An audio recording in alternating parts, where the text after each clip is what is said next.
Welcome, Big V, to our Senior Women podcast where we discuss the upcoming games here, and we're going to kick it off straight away with our Championship women. In their first week of finals, they did finally just finish their season. 19 grueling rounds where we have our top four, and we find 1v4 Wyndham versus McKinnon, with Wyndham hosting game one of their best of three, as we also have a Sherbrooke Bulleen 2v3 with, I believe, it is Bulleen who would be hosting that one versus two. Now we'll go straight to the Kinnon and Wyndham as they just came across each other in round 19. And we have some interesting matchups here because people might be sort of jumping out of position to have to match up to sort of find the best way to strategically slow down players and find the best suit, because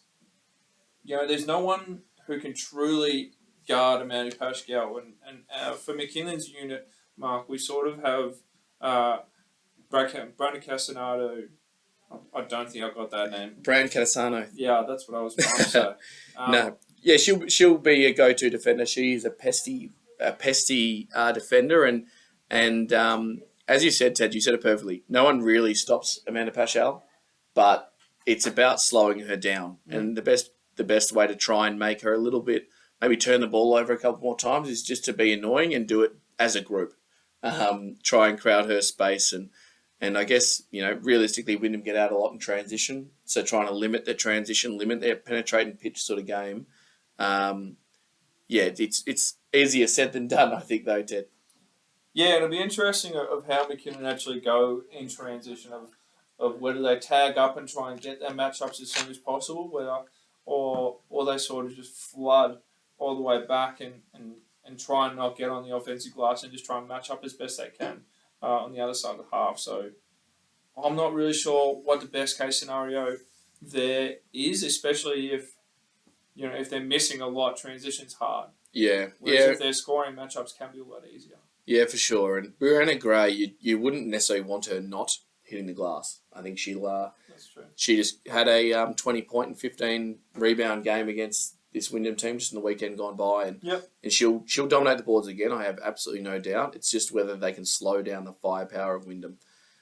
We look at the next game, Bulleen and Sherbrooke. Sherbrooke host, being the lower ranked team. They host week one before they then go to Bulleen the following weekend, and a matchup which I'm really intrigued to see is Portia Poole, and who from Bulleen actually gets the job on Portia Poole, because she's a tall, strong guard.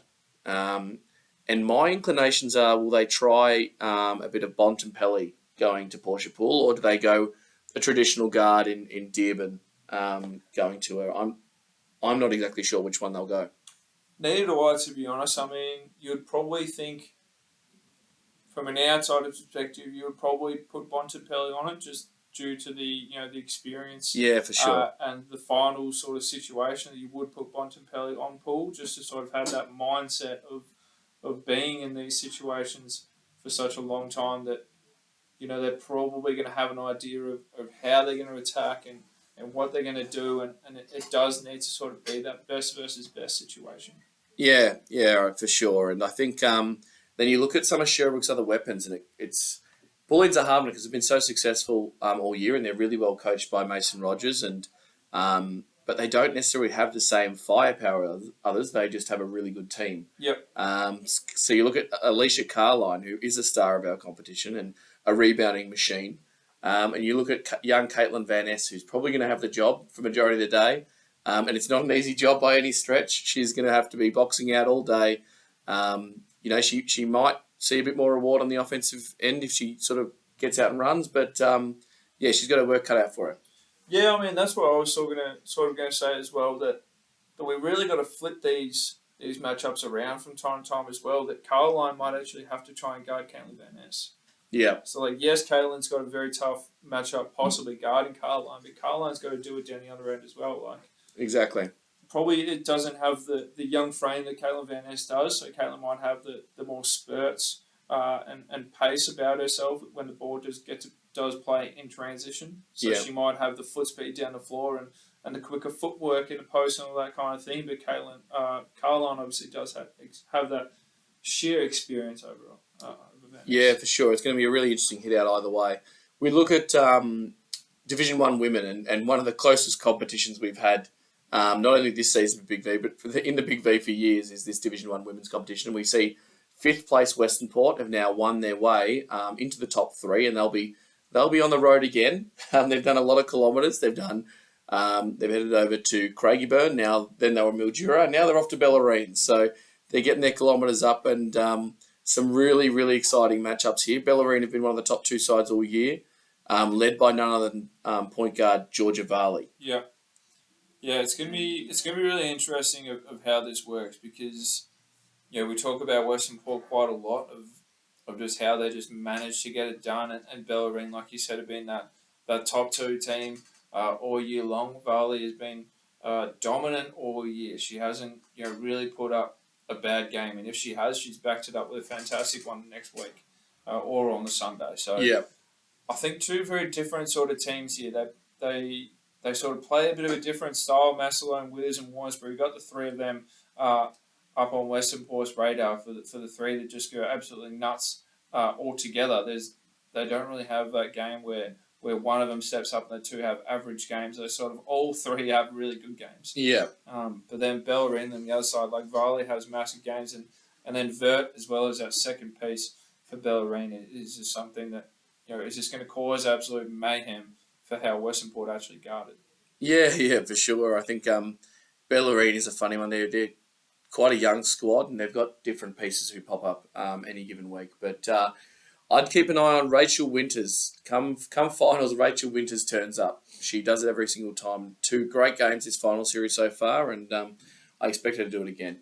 On to the Division 2 women, we've got Gippsland United now playing host to Surf Coast, who they just beat last week. Some really interesting matchups. We won't dive too much into it because we're in the middle of a series here, Ted. But Alana Arneson was the piece that was dominant for Gippsland United, and I expect her to play a big role again. And Surf Coast will be ready for her this time, and I think that Jessica Scannell will probably see a little bit of her mixed with Kim Hammond, depending on who's matching up with Mackenzie Miller. But I'd see that they're sort of the 4-5 matchups in this game as being really, really important and could help decide this game.